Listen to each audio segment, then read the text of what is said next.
Ayan na nga guys, sa maghapon ko, yan lang nagawa ko. Kasi maulan, nung hapon na ako ayan, lumabas.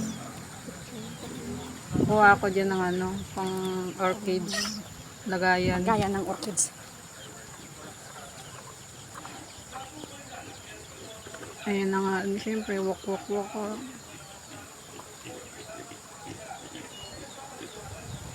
Hinahanap ko pa yan kung saan nilagay ni kuya.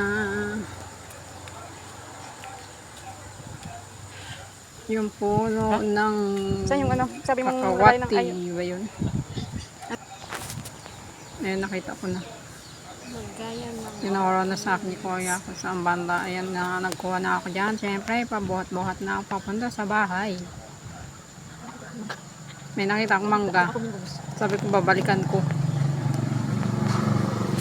yung apple mango na mangga. Eh, siyempre, lakad pa ako dyan. Siyempre.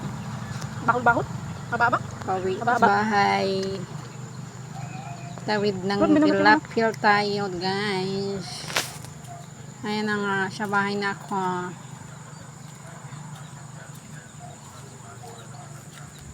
Kailangan natin paggandahin yung naiwang bulaklak ni mother. Kailangan natin padamihin. Yan ang ganap ko ngayong araw. Ngayon, bumalik na naman ako. Ayan, mahaba nga. At iyan na. Super haba. At sabi ko, iputuli ni kuya. Ayan, tinulungan niya na ako magputol.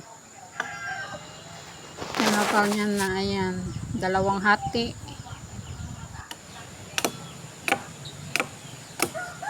Siyempre, pinatulis na din para pagtabsok sa lupa. Ayan na. Bumalik na naman ako. Ayan, kumuha ulit ako. Pabalik-balik ako dyan. Siyempre, fast forward na. Pinas-forward ko na para mabilis pero matagal pa rin ang oras. Siyempre, ganyan mikos-mikos na yan. Ayan, tulin-tulin ang aking lakad dyan. Siyempre. Pagdating ko ng bahay, ayan na, ayan. Siyempre, ayan. Panglas buhat ko na yan.